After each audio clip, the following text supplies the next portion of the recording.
Guys, আমাদের বাসায় একটা মোরগ আছে।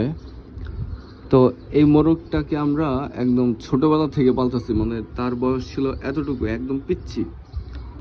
তো এই মোরগটাকে পালার পরে মানে মোরগটা আস্তে আস্তে অনেক বড় হয়। হ্যাঁ, ঘরের মধ্যে সবাই মিলে আর কি এটাকে পালি।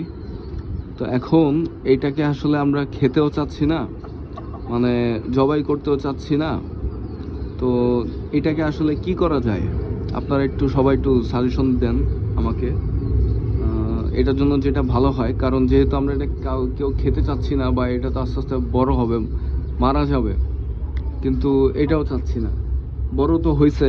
তো এটা কি আসলে বাজারে যে বিক্রি করে দেওয়া উচিত, নাকি না কি করা আসলে এটার জন্য ভালো হবে?